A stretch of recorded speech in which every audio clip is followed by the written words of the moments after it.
Monday, October 14th, 1985 was Columbus Day, and Steve Christensen was marking the holiday by chasing his 3 young sons around his big sunlit living room. His wife Terry stood next to the fireplace, smiling with a hand on her very pregnant belly, and every time Steve looked over at her, he couldn't believe how beautiful she looked. She was absolutely glowing. Steve stopped running around to catch his breath. He was only 31 years old, but everyone said he seemed older, and today he felt older too. He was tall and broad-shouldered with thick brown hair and an air of seriousness about him. Steve's number one goal in life was to provide for his family, and he'd worked hard so they could have their nice home here in Salt Lake City, Utah. As his boys crowded around him, still wanting to play, Steve suddenly felt a pang of guilt. He knew he had not been spending enough time with his family lately because he had been so consumed with work. But Steve didn't feel like he had any other options. 2 months ago, the financial consulting company that he had helped build had gone under, leaving Steve almost bankrupt. Now he was trying to launch a new consulting business with a friend, and he was working overtime basically every week to get this new company off the ground. Steve told his sons they could play for a few more minutes, and so they did, and then afterwards he stood up and he walked over to Terry to rub her shoulders. He knew she was exhausted from the pregnancy and that she didn't like him working all the time, but Steve also knew he and his wife could make it through hard times. Not only did they have each other, but they also had their faith in the Mormon Church. Steve was a bishop in the Church of Jesus Christ of Latter-day Saints, as the Mormons are officially known, and Terry was a devoted member. Literally half the population of Salt Lake City was Mormon, and Steve loved it. He and his growing family were surrounded by a big supportive community. But Steve's interest in Mormonism went well beyond his faith. He also collected historic Mormon artifacts like letters, books, and other documents that cataloged the church's past. Before his financial problems began, Steve used to buy and sell these 19th century antiques all the time. He'd even donated rare historical documents to the church. These days, though, he mostly helped arrange document sales for other people. He'd recently helped his friend Mark Hoffman, who was a professional antiques dealer, get a $185,000 USD loan to buy some early Mormon letters. Not only that, Steve had tracked down a lawyer whose client was interested in purchasing the letters from Mark at an even higher price. Steve, Mark, and the lawyer were going to meet tomorrow morning to make everything official. But Steve didn't want to think about business right now. He just wanted to enjoy this rare day off with his family. He kissed his wife's shoulder and went back to playing tag with his boys. The next morning, Steve's alarm went off at 7 a.m. He dragged himself out of bed, got ready for work, grabbed his briefcase, and headed to the kitchen. Terry was in there making waffles for the boys, and she asked if Steve wanted to sit down and eat, but he told her he didn't have time. He was just going to grab breakfast on his way to the office, and so he gave his wife and sons each a kiss before heading out the door.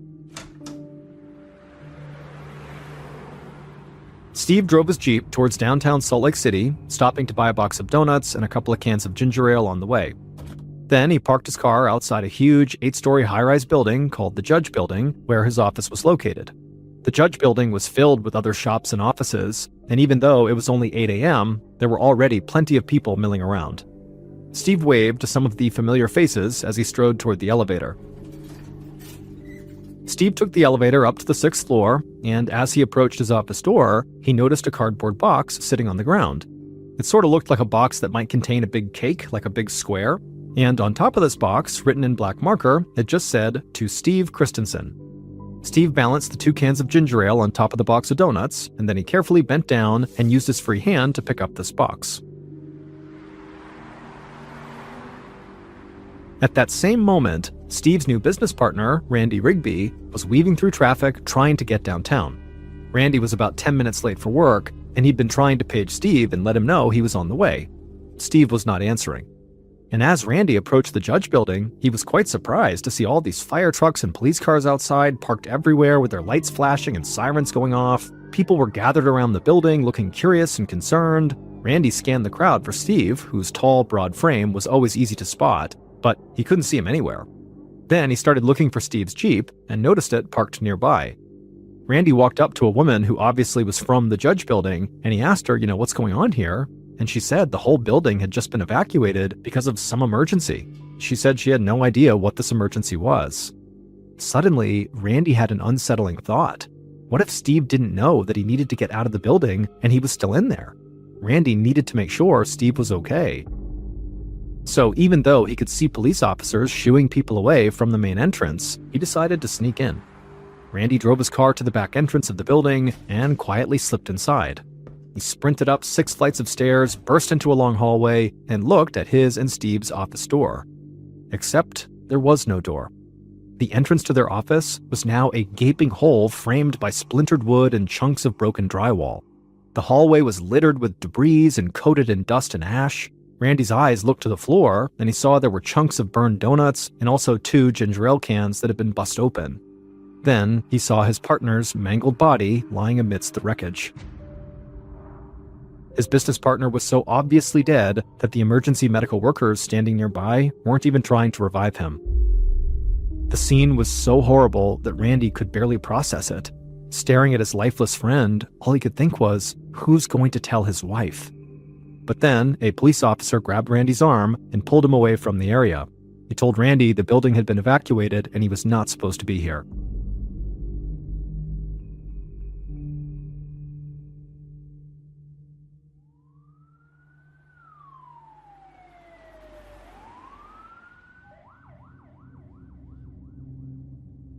Moments later, Salt Lake City police detectives Jim Bell and Ken Farnsworth reached the same hallway that Randy had just been kicked out of. The men made a good team. Bell was quiet and analytical, while Farnsworth was more talkative and outgoing. The veteran homicide investigators had worked a lot of cases together, but they'd never seen anything like this. Looking at the devastating scene, both detectives were at a loss for words. The victim, who they had learned was 31-year-old Steve Christensen, was unrecognizable. His chest had been blown open, his right foot was nearly severed off, and there were long, heavy nails lodged in his face. Farnsworth cleared his throat and said what both men were thinking. It looked like a bomb went off. The detectives put on gloves and spent the next hour combing the hallway and bagging potential evidence. They found a number of wires, a rocket igniter, and also a motion sensor switch, all items a person could use to build a homemade bomb. Just then, Detective Bell heard the elevator ding, and he turned and saw a scruffy man in a gray sports coat walk out. Jerry D'Elia was unique in the Salt Lake City Police Department. He was a prosecutor, he was also an arson expert, and he was an investigator. A native of New York City, D'Elia had more experience with bombing cases than anybody else on the force. Bell explained what they'd found so far, and D'Elia agreed that it seems like Steve had been the victim of a homemade bomb. But D'Elia said that whoever made it knew exactly what they were doing. Not only did they use a motion sensor switch so the bomb would go off whenever somebody moved it, but they had also wrapped the explosives in nails that virtually guaranteed the bomber's target would be killed in the explosion. In fact, D'Elia said the bomb was so sophisticated that he wondered if maybe this was the work of a professional hitman. But as they discussed the possibility that Steve was killed by a murderer for hire, another police officer came running up the stairwell, accompanied by 2 men who looked very shaken. The men said they owned a jewelry store on the 3rd floor of the Judge Building, and just that morning at about 6:45 a.m., they had rode the elevator up with a man who claimed to be delivering a package. And this man was carrying a cardboard box, and on the box it said, "To Steve Christensen." And so now that the jewelry shop owners had heard what happened, they were pretty certain they'd been inside the elevator with the bomber. Detective Bell asked if they recalled anything about the man's appearance, and the witnesses said he was Caucasian with brown hair, maybe in his 30s, and they remembered that he was wearing a green Letterman jacket. Bell looked over at D'Elia. A 30-something-year-old guy in a Letterman jacket didn't exactly sound like a professional hitman, because that kind of stands out quite a bit, and if you're a hitman, you want to be kind of under the radar. But then again, who was really to say what a real hitman looked like? Before they could talk it over, though, yet another police officer came barreling through the door from the stairwell, wide-eyed and breathing heavily, and he looked directly at Detective Bell and said, "We have another one."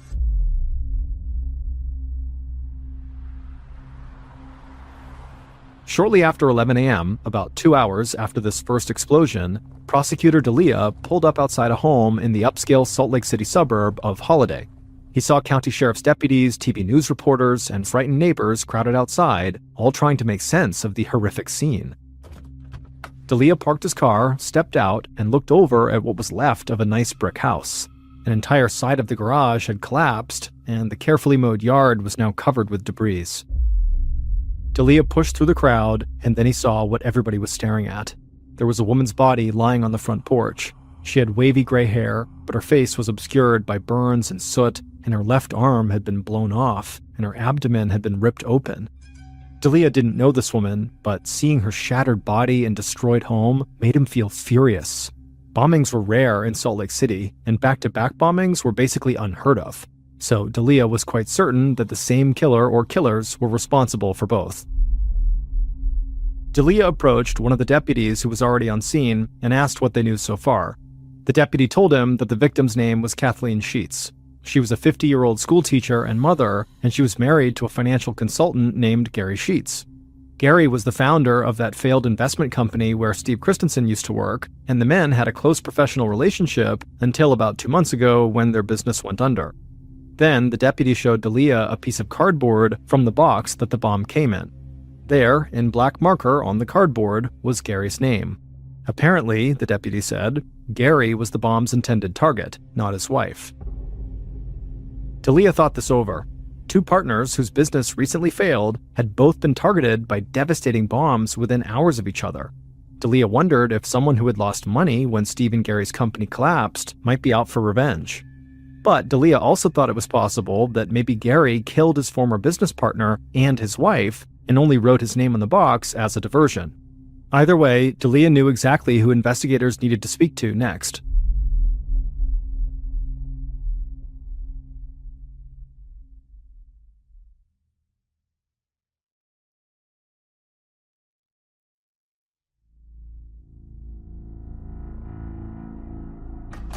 Later that morning, Detective Farnsworth sat in an interview room at the Salt Lake City Police Station across from Gary Sheets.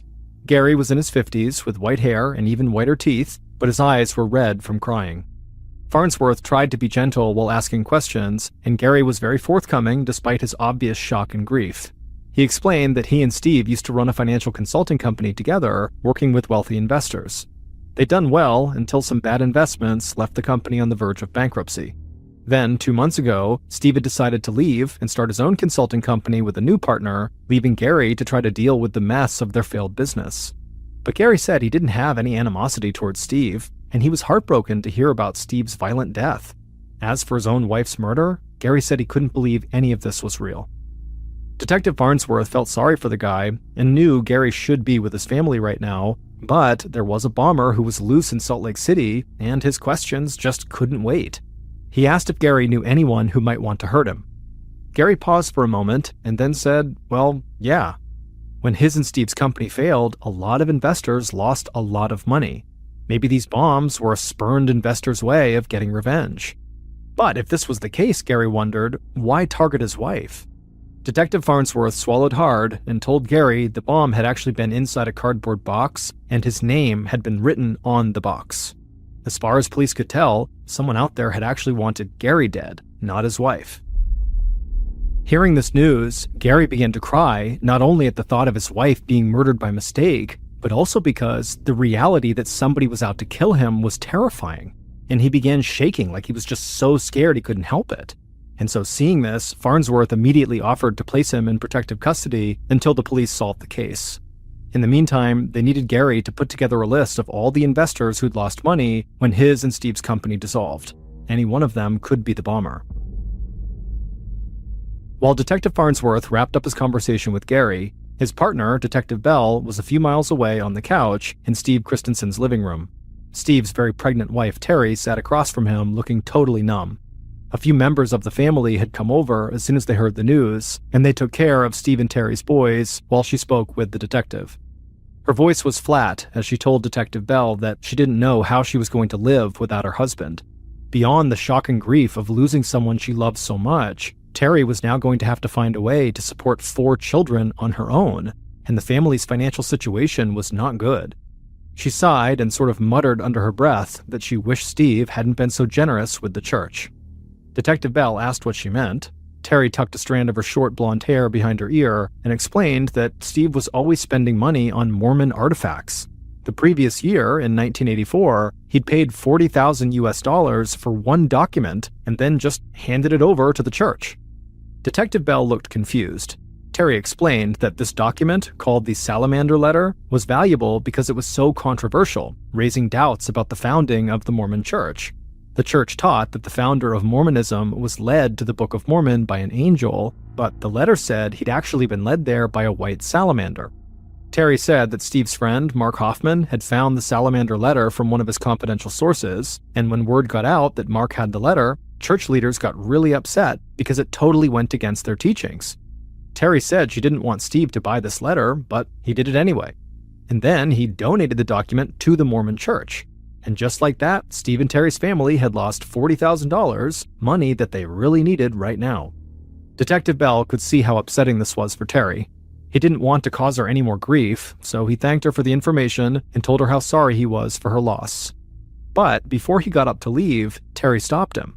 She said she felt like the salamander letter might have something to do with her husband's murder. The letter's discovery caused some Mormons to leave the church, and they might have blamed Steve for shattering their faith. Detective Bell wasn't sure what to think, but he promised Terry he would look into it. The next day, at about 2:40 p.m., Detective Farnsworth cruised down the highway towards the police station. It was only the second day of the investigation, but Farnsworth already felt enormous pressure to solve this case. People were scared, especially after a local reporter had received an anonymous call claiming there were 4 more bombs already planted all around Salt Lake City.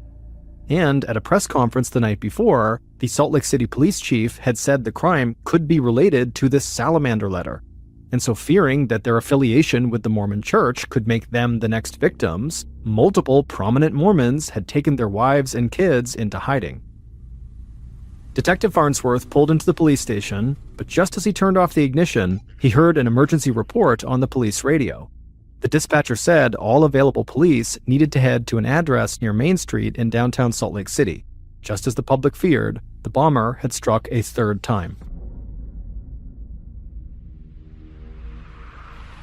Minutes later, Detective Farnsworth skidded to a stop near a blue Toyota sports car that was still smoldering. A firefighter sprayed water onto the smoking vehicle, and Farnsworth could hear the siren of an approaching ambulance just a few blocks away. Farnsworth jumped out of his car and saw that the entire driver's side of the blue Toyota had been blown apart, and a few feet away, a Salt Lake City police officer was kneeling on the ground, cradling an injured man's head.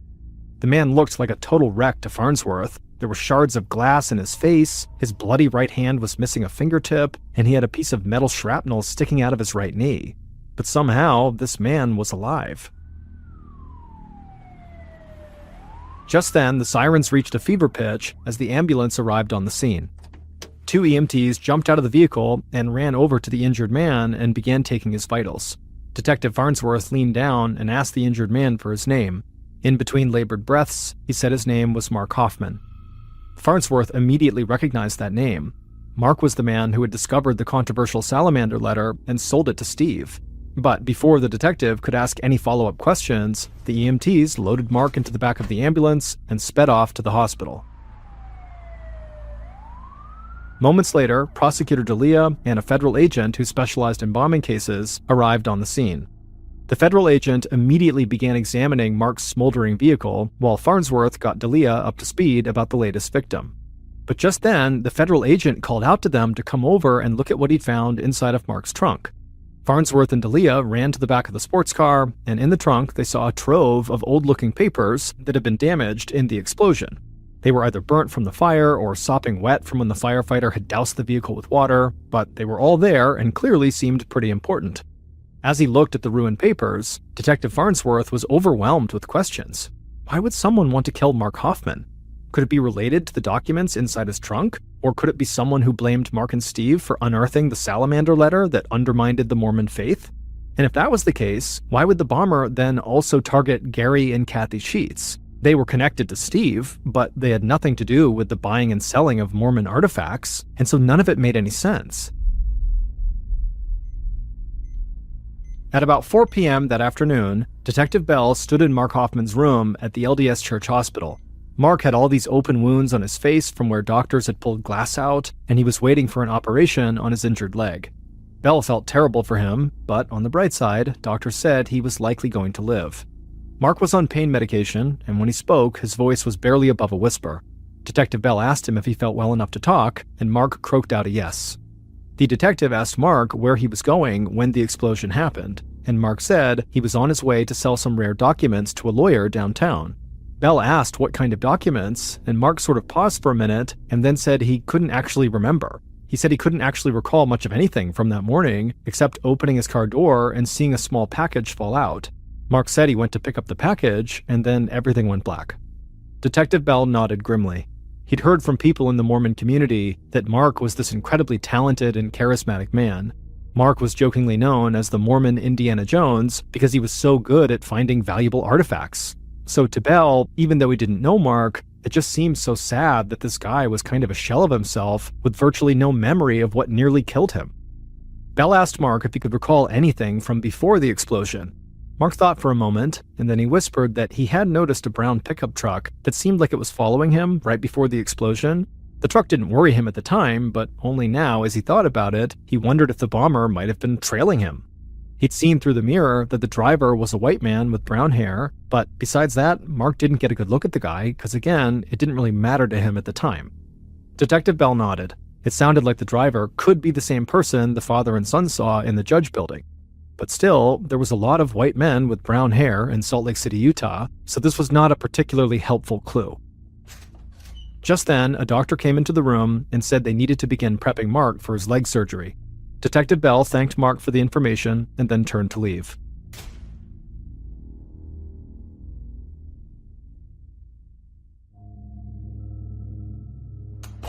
Two days later, on Friday, October 18th, Bell and Farnsworth sat inside of an interview room facing a man named Shannon Flynn. The detectives had learned that Shannon was Mark Hoffman's full-time employee, helping him find and sell these rare documents. And so if anybody could help investigators understand what was going on in this strange and secretive world of trading Mormon artifacts, it was Shannon. Sitting at the table, Shannon seemed very nervous. But then again, so far 3 bombs had gone off in Salt Lake City, targeting Shannon's boss and another man he routinely worked with, Steve. Shannon admitted that he was terrified of becoming the bomber's next victim. Detective Bell asked Shannon if there was any particular person he felt afraid of, but Shannon shook his head and said no. He told them that a lot of these document sales happened anonymously through people's lawyers or other representatives, so this made the whole situation even more frightening. Somebody could have it out for him, and he wouldn't even know their name. Bell asked if Shannon knew anybody who might want to hurt his boss, Mark, and Shannon said that Mark was having financial trouble related to 2 different document sales. Either one could have made Mark some enemies. Shannon said for the first deal, Mark had asked his friend Steve Christensen for help getting a private $185,000 loan to purchase a collection of antique documents. And now, Mark was having trouble paying back that loan, which had very much upset Steve. But Mark kept telling Steve not to worry because he had an even bigger sale pending. And when that went through, Mark promised he could pay back the loan then. But Shannon said Mark's second document sale had also hit a snag. Mark had acquired the only known copy of the first document ever printed in colonial America, known as the Oath of a Freeman, a discovery so significant that the United States Library of Congress had offered to buy it for $1 million. But the Library of Congress wanted elaborate proof that this document was indeed authentic before they paid such a huge amount for it. And so this delay in the sale was really putting Mark in a very serious cash crunch. Detective Bell asked Shannon if he knew where Mark got the document. But Shannon said no, Mark didn't share the names of his contacts very often. At this point, the detective was starting to feel suspicious of Shannon. It was hard to believe that as Mark's only full-time employee, he didn't know anything about where these documents were coming from. Plus, Detective Bell didn't understand why Mark would have needed a loan to buy artifacts. He knew Mark had made hundreds of thousands of dollars selling antiques, so Detective Bell outright asked Shannon if he knew where all of his money had gone. Shannon suddenly looked down at the table and sort of mumbled that Mark lived far beyond his means. He traveled all the time, lived in a huge house, and drove an expensive sports car. Plus, Mark could be generous almost to a fault. Shannon said that one time Mark had given him money to buy a submachine gun for his firearm collection, and then he also helped pay to convert that submachine gun into a fully automatic gun. When Detective Bell heard this, he tried to keep his expression neutral, but he was shocked. Shannon had just confessed to turning a gun into a fully automatic weapon, which was illegal. Detective Bell glanced at Farnsworth, and he looked just as surprised. Bell quietly asked Farnsworth to step into the hall with him. Once they were out there and out of earshot of Shannon, they both agreed that Shannon seemed very suspicious, and because he confessed to owning an illegal firearm, they had probable cause to arrest him and search his home. So that's exactly what the detectives did. Shannon was immediately taken into custody on the firearms charge, and when Bell and Farnsworth searched his home, they found at least 3 more guns. Then they stumbled on something even more shocking. Shannon owned a copy of the Anarchist Cookbook, a notorious 1970s book that contained instructions for building bombs. Just like that, Shannon shot to the top of their suspects list, and they quickly got another warrant to search more of Shannon's property. It turned out Shannon rented a storage unit, and police suspected that might be where he was constructing bombs. That weekend, Detective Bell arrived at what investigators called the War Room, a big conference room in the Salt Lake City police station where everyone working the case could meet and discuss their progress. Bell sat down with Farnsworth, Prosecutor D'Elia, and the federal agent from the third bombing scene, as well as a number of other law enforcement officials. And they had a lot to talk about. Even though the search of Shannon Flynn's storage unit hadn't revealed anything incriminating, he still seemed extremely suspicious. If the police were right and these bombings were all related to the rare document trade, then Shannon seemed like their only real suspect. But Detective Bell knew that this explanation did not account for the murder of Kathy Sheets. As far as police could tell, Kathy and Gary Sheets had not been involved in buying or selling Mormon documents and had nothing to do with Shannon Flynn. So, Prosecutor D'Elia suggested the investigators go back through the dozens of interviews they'd conducted. Maybe if they reviewed all of the evidence as a group, something would stand out. And so Bell and Farnsworth just began reading their notes out loud, going through every last detail from each person they'd spoken to, and as they did this, suddenly, the federal agent's hand shot up, and he told them to stop. The agent said he'd just noticed something. A detail from one of the interviews didn't make sense. One of their witnesses had to be lying, and he felt certain this person who was lying was the bomber. Immediately, investigators started drafting a court motion to get one more search warrant. And during the search, just a few days later, they uncovered a piece of evidence that broke the case wide open and led to a shocking revelation that nobody imagined.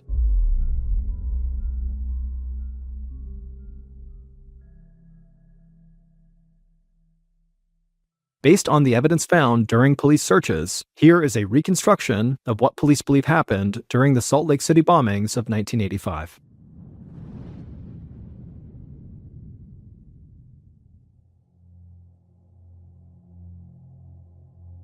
Late on the night of October 14th, the killer stood at a work table in their basement, putting the finishing touches on 2 homemade bombs.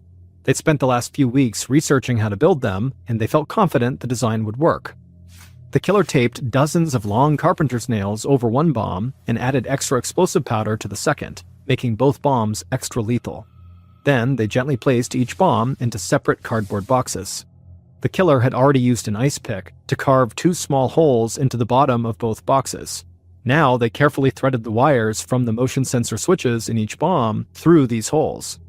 They taped the wires to the outside of the box to keep them separated, and when the time was right, they would connect the wires, activating the motion sensor switch inside that would make the bombs detonate. Satisfied, the killer turned the cardboard boxes back over and taped them closed. They then grabbed a black felt tip marker and wrote on the first box, "To Steve Christensen," and on the second box they wrote, "To Gary Sheets." Finally, the killer padded upstairs and got into bed, satisfied that everything was ready. The next morning, the bomber woke up before sunrise. They slipped out of bed, tiptoed to the basement, and carried each box outside to the car. It was chilly, so they ran back in and put on their old green Letterman jacket. Then they got into the car and drove downtown to Salt Lake City.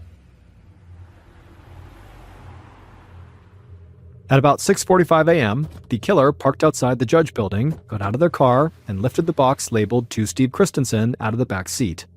They hoped to slip in and out of the building without being seen, but the moment they walked into the lobby, they ran into 2 people, a father and son. The bomber pretended to be a delivery driver and got into the elevator with these 2 men. These men got out on the 3rd floor, and when the killer reached the 6th floor hallway, they found their way to the office door that had Steve Christensen and Randy Rigby's names written on it. There, the killer knelt down, turned the box over, and carefully connected the 2 wires on the bottom, activating the motion sensor switch inside the bomb. Then they very carefully set the box right side up, Then they casually turned, walked to the stairwell, headed downstairs, outside, to their car, and drove away from the Judge Building. About 15 minutes later, the bomber arrived outside of a big brick home in the suburban city of Holiday. They didn't see any cars parked outside, so they assumed the home's owner, Gary Sheets, had left and would be home later that afternoon. The bomber walked up to the front door carrying the cardboard box, then they taped the motion sensor wires together and gently placed the bomb near Gary's front porch. After that, the killer turned, walked back to their car, and drove home. When they got there, they opened up the front door, and the house was quiet, so they slipped back into bed without being noticed by anybody else inside. But once the bomber got out of bed, they couldn't resist the urge to turn on the morning news. And at about 8:30 a.m., while they were sipping coffee on the couch, the news broke. A bomb had gone off at the Judge Building, and a man had been killed. The killer pretended to be just as shocked as anybody else in the house was. They even called into work and canceled meetings that day so they could stay home to be safe. Then, less than 2 hours later, local news stations reported the second bombing. But as the killer watched the coverage of this second bombing, they realized their plan had not gone as smoothly as they'd thought. They'd meant to kill Gary Sheets, but the news report said the second victim was a woman. And things got even worse that evening when the Salt Lake City police chief gave a press conference. The killer watched as the police chief said the bombings might be related to a controversial Mormon document called the Salamander Letter. The killer's stomach sank. They couldn't believe the police had zeroed in on the real reason for the bombings so quickly. They had to find some way to get investigators off the trail. And the only way they could think to do that was to create even more chaos. So, late that night, the killer crept down to the basement and constructed a third bomb. The next afternoon, on October 16th, the killer put the bomb in the passenger seat of their car and drove to a busy area downtown. They parked, got out, and then leaned back into the car to turn the bomb over in the passenger seat. They attached the two wires on the bottom of the box, activating the motion sensor switch inside. Then, as they went to take the box out of the car, they jostled it just a bit too hard, and the bomb detonated, sending the killer flying. They crashed into the pavement with shrapnel stuck in their legs and face, they were missing a fingertip, and they were barely breathing.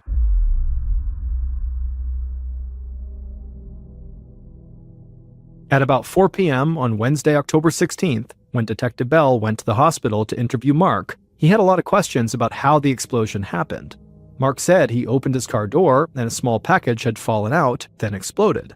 But later, when Detective Bell read his notes from this interview aloud to fellow investigators, the federal agent said Mark's story did not line up with the physical evidence. The pattern of damage inside of Mark's car showed the bomb was somewhere near the center console when it detonated, not anywhere close to the driver's side floorboard like Mark had claimed.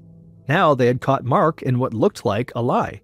It was enough for the police to get a warrant to search his home, and there, shoved in the back of a closet, they found a green Letterman jacket, just like the one the bomber wore. But that was far from the most damning evidence. Police also discovered 2 locked rooms in Mark's home, which his wife never entered. The rooms were filled with stacks of old-looking papers, inks, and chemicals. Detectives didn't know what to make of all this until they found a receipt from a local engraving company. The owner of the company told them that Mark had ordered a special engraving plate that would allow him to recreate a famous historical document called the Oath of a Freeman. The same document Mark was trying to sell as authentic to the Library of Congress for $1 million. The detectives soon put 2 and 2 together. Mark Hoffman did not have secret sources who provided him with rare and valuable artifacts. Instead, he'd been forging documents the entire time, which was why he wouldn't tell his employee, Shannon Flynn, where he was getting them from. As for why Mark did all this, money was his most obvious motive. He'd made hundreds of thousands of dollars by forging documents. But he also had another aim. He wanted to embarrass the Mormon church he'd grown up in. Although Mark pretended to be a devout Mormon, he'd stopped believing in the church's doctrines when he was a teenager.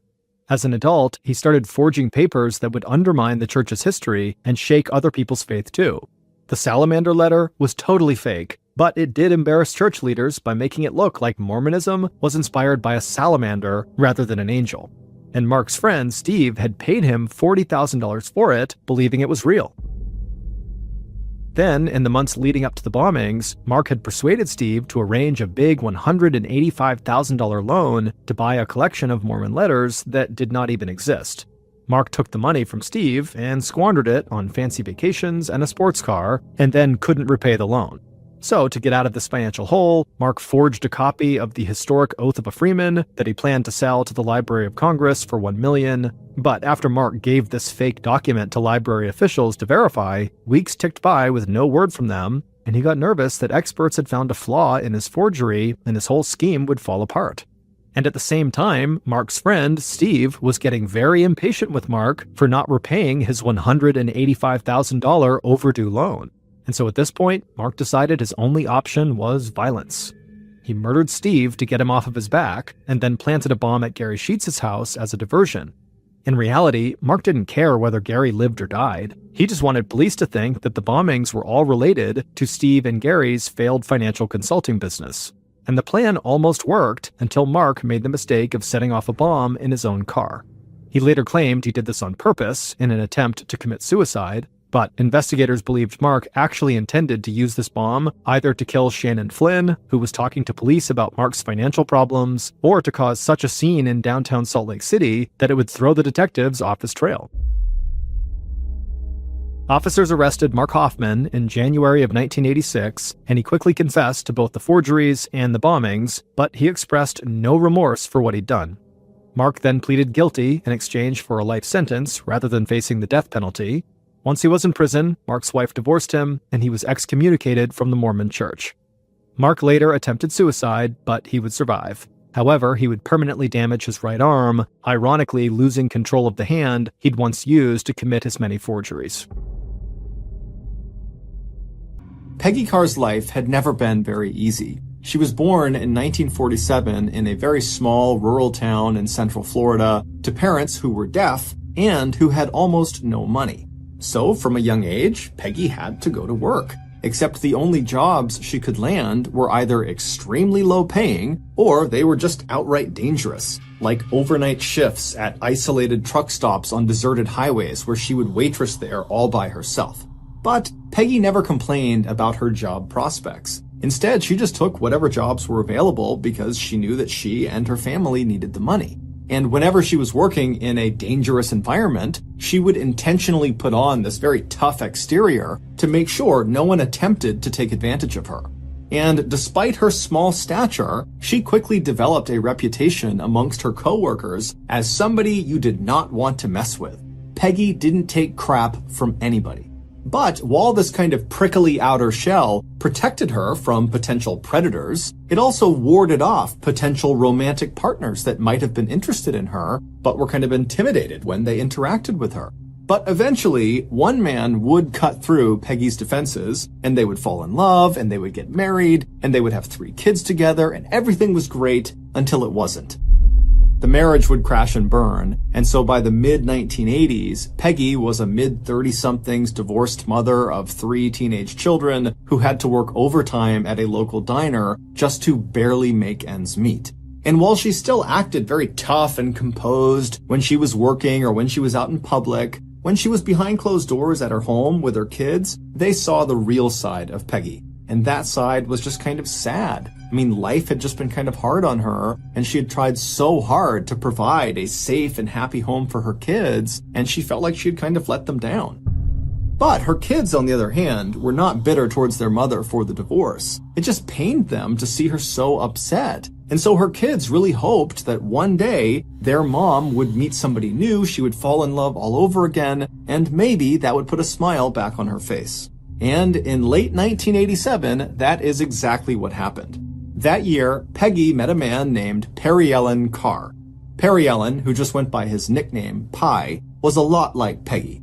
He was a recently divorced single father of 2 teenage children. He didn't take crap from anyone, and like Peggy, he had been kind of forced to start working at a fairly young age. When Peggy met him, he was living with his 2 kids in another tiny central Floridian rural town called Alturas, and he was the foreman of a local phosphate mining company there. Phosphate is a chemical that has a number of industrial and consumer uses. So Peggy and Pi, they start dating, and right away, Peggy's kids notice this huge shift in their mother. I mean, now she's all smiles, she's so happy. It seems like Pi is the knight in shining armor that's come to save the day. And then, just a couple of months later, in April of 1988, Pi and Peggy would get married, much to their children's excitement. And then after the marriage was finalized, Peggy and her 3 kids moved in with Pi and his 2 kids in his home in Alturas, Florida. And for a while, this newly blended family worked out perfectly, even though they were living in a fairly small house. And so all 5 of them were kind of all over each other, but they got along great. And it was kind of fun to have so many people in this house all the time. It was kind of crazy and hectic, and overall the house just felt like it was bursting with life. But within a few months of Peggy and her kids moving in with Pi and his kids, Peggy and Pi started to have marital issues. It was like all their early chemistry had just totally vanished, and in its place was nothing. They basically completely resented each other, and everything they did upset the other person. And then, adding fuel to the fire, were rumors that began spreading around this small town where everybody knows each other, that Pi was apparently back together with an ex-girlfriend, and so he was having an affair. And so Pi, he denied these accusations, but Debbie totally believed them. And so their fights got worse and worse and worse, and the more they fought, the more a wedge was kind of driven down the center of this blended family, where Peggy's kids automatically took their mother's side, and Pi's kids automatically took their dad's side. And so from the outside looking in, it seemed plainly obvious that Pi and Peggy's marriage was not going to last. But before their marriage could fall apart, something totally unexpected happened that would link these 2 families together forever.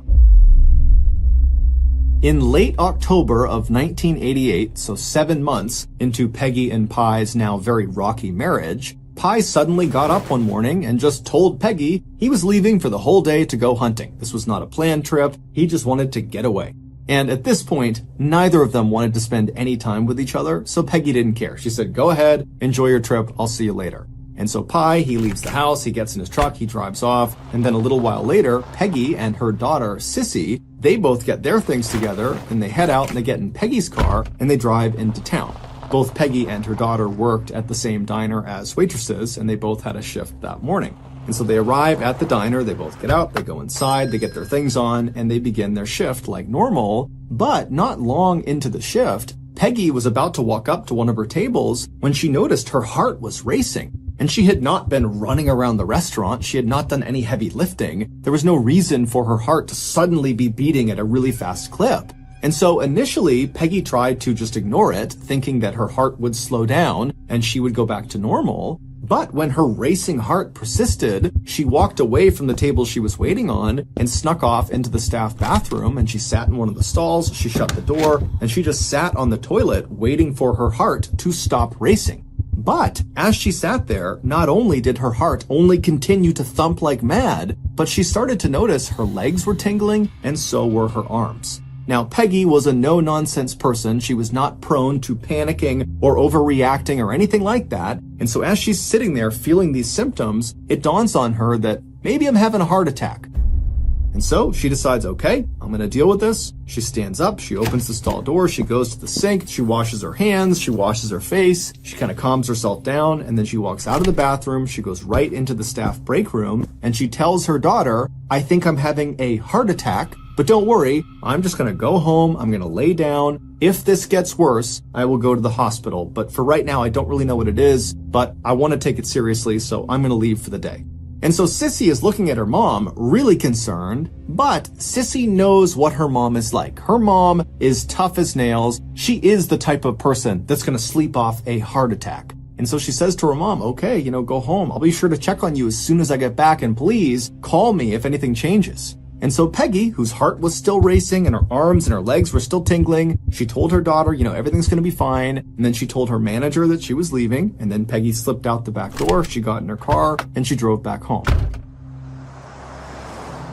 When she got there, the house was empty, so she just went inside, she made her way to her bedroom, and she lied down in her bed to try to get some rest. That afternoon, Peggy's son, Dwayne, came home from high school, and when he walked inside, he found his mother laying down in her bed. This was very unusual for Dwayne, because his mother never took naps. In fact, he could not recall a time ever that he saw his mom napping, even when she was sick. And so concerned, he went into her bedroom and she was facing away from him. And so he kind of jostled her awake. And when his mom rolled over to face him, her face was pale. She was sweating. She obviously had not been sleeping. She was gritting her teeth and it looked like she was in a lot of pain or some sort of discomfort. And he said, "Mom, geez, are you okay?" And she would say to him, "Oh, no, I'm fine. I'm just sleeping something off. I got something going on. I think I have a flu or something. I don't know. I took off from work, so I'm just sleeping it off." And so Dwayne, he knows his mom is tough as nails. And if she says she's going to sleep something off, then she'll be just fine. And so Dwayne said, "Okay, well, let me know if you need anything." And so Dwayne began to walk away, but his mother would actually flag him back and she would level with him and she would tell him that actually something is wrong here. I feel like someone has poured fire down my veins in my arms and in my legs, and it is excruciatingly painful. And so Dwayne is hearing his mother say this, and he knows his mother is not the type of person to complain or exaggerate or anything. She is just straight no nonsense. And so for her to say this is the most excruciating pain she's ever been in, and she's laying in bed unable to move, he knew this was really serious. And so Dwayne began telling his mom that you got to go to the hospital. We need to get Pi here to drive you to the hospital, or we need to call an ambulance, but something needs to be done here. But despite the pain she was in, Peggy was still a little bit reserved about it. She thought maybe she could just sleep it off. But as they're having this kind of back and forth about what to do, Pi would return from his hunting trip. He would come in the house, and right away Dwayne would run over to him. He would explain to Pi, "Hey, this is not normal. My mom never ever acts this way. She never complains. This is really serious. You gotta take her to the hospital." But Pi would actually say, "She's fine. I'm sure she just has a fever or maybe the flu. She'll sleep it off." But when he walked into the bedroom and he saw his wife looking so horrible and literally squirming in pain, he relented and said, "Okay, I'll take her to the hospital." And so Pi would have to literally carry Peggy out of the house, put her in his truck. He drove her to the hospital and then had to carry her into the hospital. And by the time Peggy was under doctor's care at the hospital, she no longer could talk. She was just moaning in agony from this excruciating pain in her limbs, and her heart was still racing, and she was nauseous, and she was vomiting. I mean, she was really spiraling quickly. And so after she's been admitted, the doctors turned to Pi and to Dwayne and to Sissy and to the other family members that had assembled, and they asked them, "Do you have any idea what could have caused this?" And they all said, "No, she just suddenly started feeling this way." And so the doctors, who were unable to ask Peggy, she was in such blinding pain she couldn't even talk, they just began running her through a wide-ranging series of tests to try to figure out what was going on. But when these results began coming in, either she was negative for the thing they were testing for, or it just came back that everything was normal. And so they're looking at Peggy, seeing her completely falling apart. None of their tests have revealed anything is wrong with her. And so they're at a loss. They don't know what's wrong with her. And so without a better option, they just put Peggy into a hospital room and begin monitoring her. And sure enough, after being in the hospital for 3 days, Peggy's symptoms would come down. While she wasn't back completely to strength, she was able to speak again. She was able to eat and drink water and move around. She was still very uncomfortable. Her heart would still race periodically, and she would get fits of pain in all of her extremities. But overall, she felt like she was really improving. And so after 3 days, she was discharged from the hospital. And so Peggy and her family, they drive back to their home, and initially, everything's okay. It seems like she's on the mend, but within 24 hours, Peggy's heart starts to race again, and before long, her arms and legs feel like they are on fire. Now, Peggy and her family, they know that the doctors don't know what this condition is. And so their immediate reaction was huge concern that Peggy, again, was suffering from this horrible thing. But going to the hospital didn't really feel like the obvious first choice. In fact, the obvious first choice, at least for Peggy, was just to sit at the house and wait it out, the same way she had waited it out at the hospital. But over the next several days, despite laying in bed and resting as much as she could, her symptoms did not get any better. They got worse and worse and worse, to the point where she literally was completely bedridden, and all she could do was just shake and periodically scream into her pillow from all the pain she was experiencing in her extremities. And so finally, on October 30th, which was 10 days from the first day that Peggy felt these strange symptoms when she was at the diner, Her family decided, you know what, enough is enough. She obviously is not able to just sleep off whatever this is. And so they called an ambulance, which rushed her to the hospital. And when she got there, the doctors, they remembered her from the week before, so they understood this was a bit of a mystery. But just in case, they ran the exact same battery of tests on her to see if maybe now there was some other indication of what this was. But again, all of the tests came back, and they either came back negative or inconclusive, or just showed that, nothing was wrong with her. The doctors even ran her through some tests for poison, thinking, maybe she accidentally ingested something toxic, and that's what's causing all of this. But those tests as well came back negative. And so totally stumped, the doctors decided the only thing they could do was once again put her in a hospital room and just monitor her. And so that night, Peggy was wheeled into a room, and all night, up and down that hospital wing, people listened to the sound of Peggy screaming at the top of her lungs from the pain she was experiencing. And then the next morning, the whole situation got even worse. Not only for Peggy, who by now was dipping in and out of consciousness, but also for the rest of her family. Because that morning, Peggy's son, Dwayne, and Peggy's stepson, so Pi's son, Travis, they were both admitted to the same hospital for exhibiting these same symptoms as Peggy. Their heart was racing, they were nauseous, they were vomiting, and their arms and legs were starting to tingle. And so the doctors, with nothing else to do, just ran Dwayne and Travis through all the same tests they had put Peggy through, and they all came back negative or they came back normal. However, shortly after Dwayne and Travis had been admitted to the hospital, a neurologist who was looking after Peggy, he noticed something about her condition, and suddenly it was like his medical training from back in college kicked in, and he remembered something very specific that lined up exactly with what he was seeing in Peggy. And he suddenly realized that he knew what was going on.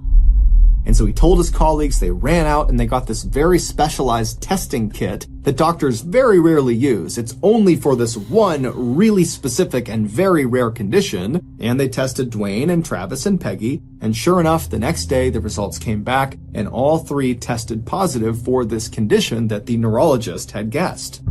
And even though there was a cure for this condition, for Peggy, it was too late. Her body had been so completely ravaged that even if they administered the cure, it would not work fast enough to save her life. And so that day, the doctors went to Peggy, who despite being on all these painkillers is still squirming and writhing in pain and screaming into her pillow. They would tell her, "You're gonna die. The only thing we can do is try to make you as comfortable as possible and then try to save your boys." Not long after being told this terrible news, Peggy would slip into a coma, and then 4 months later, on March 3rd, 1989, Peggy's family had to make the heart-wrenching decision to pull her off life support. And then at that point, she passed away. As for her two boys, Dwayne would remain hospitalized for 2 months and would make a full recovery. As for Travis, he would remain hospitalized for 6 months, and while he would recover, he would never walk normally again. Even though the actual medical condition that killed Peggy and nearly killed Dwayne and Travis was completely known at this point. Everybody knew what it was. What nobody could figure out was why this happened. Why in the world did this happen to these people? It made no sense. However, shortly after Peggy's death, that mystery would actually begin to unravel in the most bizarre and totally roundabout way.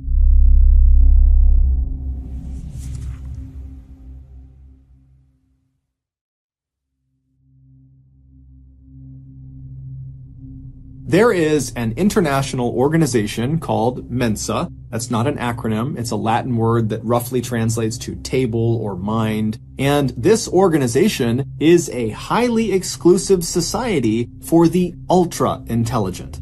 You literally have to prove that your IQ, which is an intelligence test, ranks in the top 2% out of everybody in the entire world. And even then, you may not be smart enough to get in. And in the same town that Peggy and Pi had lived, in Alturas, Florida, there was a chapter of Mensa.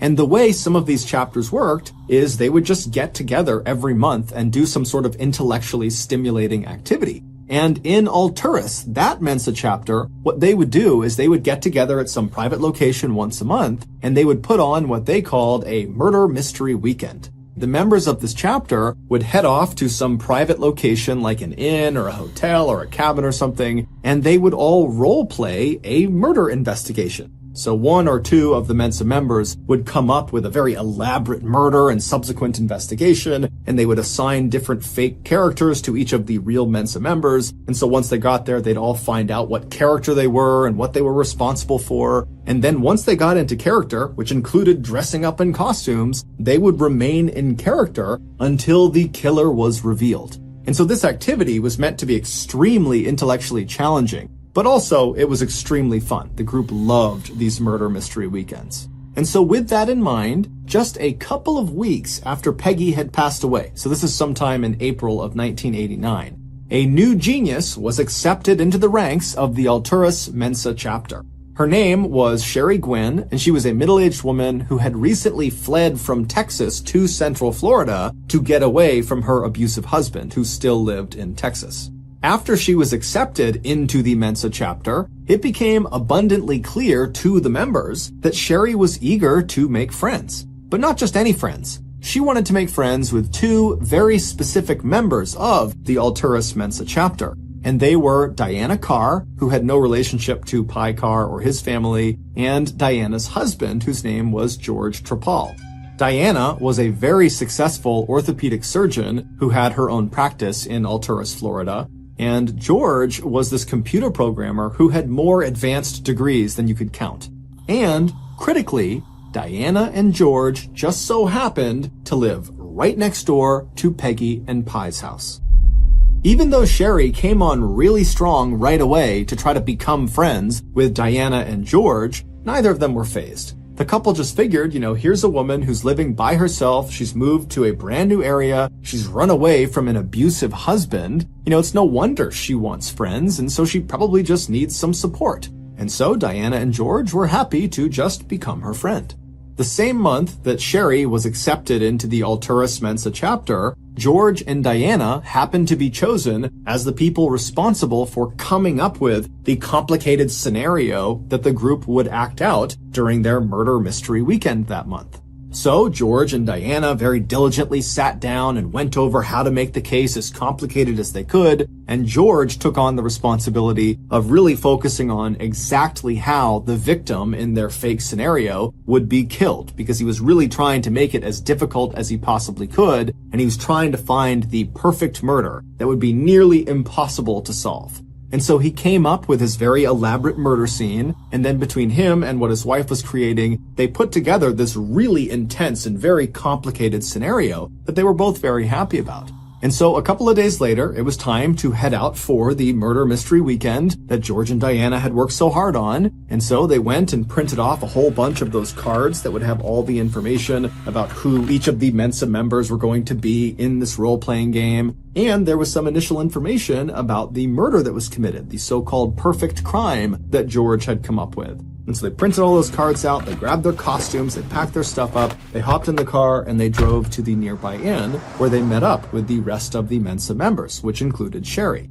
And so they get to this inn, everybody checks in, and then afterwards, they all meet up in the lobby where George and Diana hand out their cards that have the information about the role-playing game. And so everybody's reading it and figuring out what they're going to do with their character. And everyone's also looking at this so-called perfect crime that George had come up with, that he was also very proud about. And he was kind of boasting to the audience about how difficult this weekend was going to be. He really came up with the perfect crime. And so as all the members are reading their cards, Sherry would see the murder weapon used in this game, and she would become fascinated with it. And she would make a point of going over to George and asking him lots and lots of questions about how he came up with this particular choice of a murder weapon and what actually happens when this is used on a person, not just in the game, but in real life. It was like Sherry had become obsessed with this exact form of murder. She was so interested in it.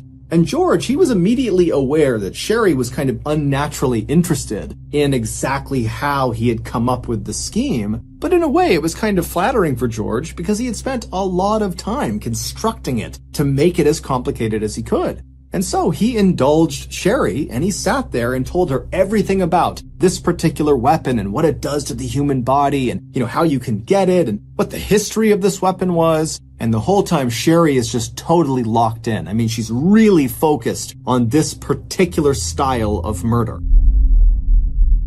And so that murder mystery weekend would eventually come to an end, and all the Mensa members would think it was great, and they would head home. And then, over the course of nearly a year after that, Sherry would be a near constant in George and Diana's lives. I mean, she was always around them. She always wanted to meet up with them. She was always talking to them and asking them questions and calling. And anytime she was with them, she always wanted to be with George. And when she was with George, a lot of times she would bring up that very particular murder method that he had come up with for the murder mystery weekend. And George just continued to think this was just the greatest thing. It was so flattering that she thought he was so smart that he had come up with the perfect crime. And so anytime she wanted to talk about it, he would just indulge her because it made him feel really good. And if George and Diana had seen any red flags in Sherry with her behavior towards them, they certainly didn't show it. They basically were operating under the assumption that Sherry, no matter what, was just this helpless, harmless person who had come to Central Florida, and she was trying to be their friend, and so they should try to be her friend back.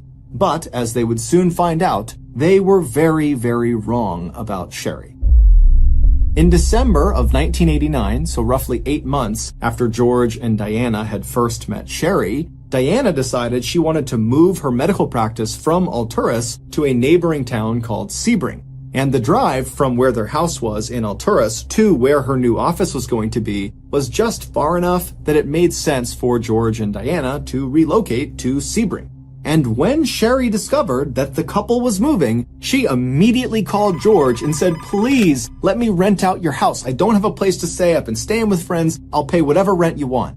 And as it happened, George and Diana had actually talked about keeping the house and renting it out. And so it was actually a pretty easy decision. They trusted Sherry, and so they said, "You know what? That's fine. You can rent out the house for a couple of months, and then we'll decide if this is a long-term solution or not." And within just a couple of hours, Sherry was on Diana and George's doorstep with a sleeping bag and a small bag of toiletries ready to go inside. And so George and Diana, they grabbed the last couple of things they needed, and then as they walked out the front door, they gave their house key to Sherry and told her, hey, if you need anything, just give us a call. And then George and Diana, they climbed into their car, and as soon as they had drove off and were out of view, Sherry dropped her things, and she kind of looked around, and then she ran inside of the house. And just minutes later, practically the entire Alturas Police Department came crashing through that front door after Sherry. And within an hour, the police department would find something that would not only reveal the true identity of Sherry and her true intentions, but it would also reveal the truth about what happened to Peggy and her family. A couple of days before Peggy first started feeling bad, when her heart started racing and her arms and legs began tingling at the diner, a couple of days before that, someone had placed 8 Coca-Cola bottles, so full sodas, glass bottles, inside of Peggy and Pi's kitchen. And they set these 8 drinks kind of tucked away inside of a storage nook. A couple of days later, the family discovered these sodas, but they didn't think anything of it. They figured somebody else in the family had bought them and left them in the kitchen, and so they were fair game. And so before long, Peggy and the rest of her family were drinking these Cokes. But Peggy, who was notorious for loving Coca-Cola, drank way more than anybody else. Well, it would turn out all 8 of those Coca-Colas had been tampered with. They all contained a significant dose of the heavy metal called thallium. Thallium is odorless, it's colorless, it's tasteless, and even though there are very small trace amounts that naturally occur inside of our bodies, if there's even a little bit more than that inside of our bloodstream, it becomes lethal. And so when Peggy was admitted to the hospital the second time, around the same time that Dwayne and Travis were also admitted, that neurologist who was looking at Peggy, what he noticed about her condition was that her hair was starting to fall out. And that's when it clicked for him. He had this flashback to his medical training where he was taught about thallium poisoning. And one of the symptoms was hair loss. The other symptom was extreme pain in the extremities. And so the neurologist and his colleagues went and got a thallium test kit, and they tested Dwayne and Travis and Peggy, and they all came back positive for thallium poisoning, but the level of thallium inside of them was astronomical. The boys are lucky to have survived. They had 20,000 times the amount that naturally occurs inside of the human body. As for Peggy, she had an astounding 50,000 times the amount that naturally occurs. Way more than was lethal. And so that was why the doctors told her, there's nothing we can do. Your body is basically already dead. You're just technically still alive right now. And so the rest of the family, besides Dwayne and Travis, would also test for thallium, and they would all, with the exception of one child, have elevated levels of thallium. However, compared to Dwayne, Travis, and Peggy, of course, their conditions were negligible and they would all make full recoveries. And so the doctors realized fairly early on that this family has been poisoned, and so they contacted the police, who launched an investigation. And right away, their primary suspect was Pi. He and Peggy had been fighting extensively before she fell ill. He also had that kind of abrupt hunting trip that lined up with the day Peggy started feeling sick, and so they're thinking, okay, well, did that have something to do with how he planted the thallium? And then also there was the fact that Pi worked at the phosphate mining company and so had access to fairly rare chemicals. However, upon closer inspection, Pi did not have access to thallium specifically. Thallium is incredibly rare and very expensive. And it just seemed odd that he would use thallium to poison and kill his wife, but he would also poison himself and his son, who he adored. It just didn't really add up. And so Pi would get ruled out as a suspect fairly quickly. But during one of his last interrogations, he would give the police something he didn't think was very valuable, but it wound up being very significant. He would say that 3 months before Peggy got sick, their family received a death threat. He opened the mail one day and there was this typed out note that said, your family needs to leave Florida in the next 2 weeks or you're all gonna die. But Pi thought it was some stupid teenage prank, and so he didn't think anything of it. And then when 2 weeks went by and they weren't dead, he just kind of forgot about it. And so after the police have ruled Pi out as a suspect, they didn't know where to turn. They had no other suspects. And so they just began focusing on who might have written this note. And that's where Sherry comes in.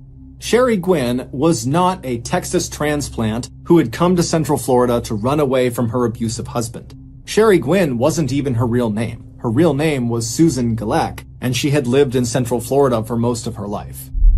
Susan was very smart, but she certainly was not Mensa-level genius smart. And so almost certainly her paperwork that got her in to the Alturas Mensa chapter was forged. Susan also had absolutely no interest in becoming real friends with Diana and George. The only reason she was pretending to be their friends and wanting to be around them all the time is because she was studying them.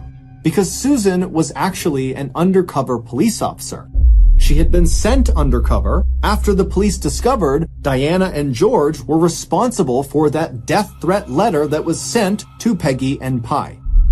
It would turn out Diana and George hated Peggy, Pi, and their kids. They hated them. They thought they were obnoxious. They were too noisy. They were annoying. And so Diana, who for context was the type of person who would stop people mid-sentence and correct them if they ever referred to her as anything other than Dr. Carr, she had gotten into at least 1 or 2 serious yelling fights with Peggy and with Pi and their kids when she had gone over to tell them to turn their music down and be quiet and do this and do that. And Peggy and Pi, they're not putting up with that. They just told her to get out of here.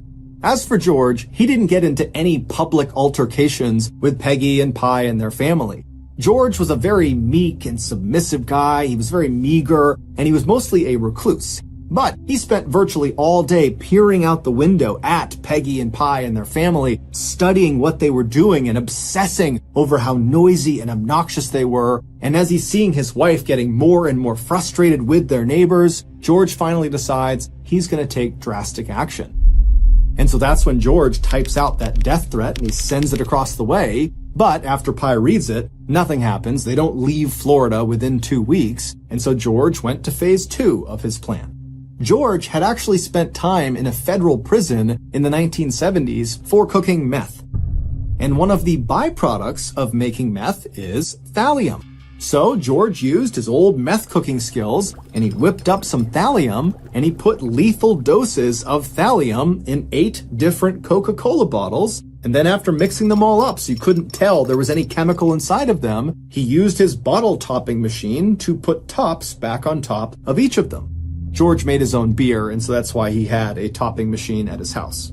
And so with his 8 deadly drinks all prepared looking like brand new Coca-Colas, George waited until Peggy and Pi and her family were out of their house, and then he snuck over and he walked into their kitchen and he placed these Coca-Colas right down on the kitchen counter and he slid them into a storage nook, and then he left the house, and that was it. And over the next several weeks, he watched with absolute pleasure as the family got sick and then Peggy died. While George never actually admitted that he had poisoned his neighbors, he did do some things that really tipped off Susan that he had to be the guy. Like, for example, that Mensa mystery murder weekend, the murder method that George had come up with was poisoning. And remember, at that point, Susan has been sent undercover to find out if George and Diana are responsible for poisoning their neighbors. And now George is sitting up there talking about the perfect crime he's come up with, and it's poisoning. And so that was why she had followed up with him really specifically on, wow, what else do you know about poisoning? And how'd you learn about poisoning? And what kind of poisons do you know about? And over the following months, even though Susan never got George to actually admit to her when she was undercover recording him that he was the poisoner, she did completely earn his trust. And she did this by always making sure she was very submissive around him and always made sure to stroke his ego and remind him how smart he was. I mean, George was used to being in a relationship with Diana, who was extremely overbearing and kind of kept him under her thumb. And so Susan kind of allowed George to feel like he was in control for once, and he loved it. And so he completely trusted Susan to the point where when he and Diana were going to move out of Alturas, they were willing to rent their house to Susan. And this is important because the house had not actually been emptied. A lot of their things were still in the house, including George's things. And so he just assumed Susan would never go through his things. But as soon as Susan was in that house and she watched George and Diana drive off, she immediately called in backup. The police swarmed the house, they searched it top to bottom, and in the garage they found George's chemistry equipment, and nestled underneath it was a bottle that contained thallium. George would be found guilty of first-degree murder as well as attempted murder on the rest of Peggy's family, and he would be sentenced to death. As of this episode, he is still alive and he is still on death row. As for his wife Diana, who many people believe must have had something to do with the poisoning, or must have at least known it was happening, was never actually charged with anything, and so she would eventually divorce George and move on with her life and remarry.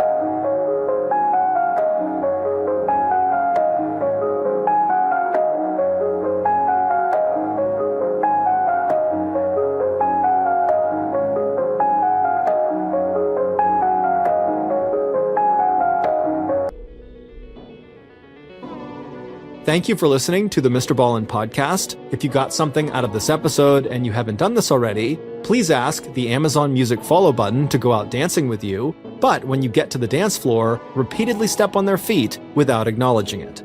This podcast airs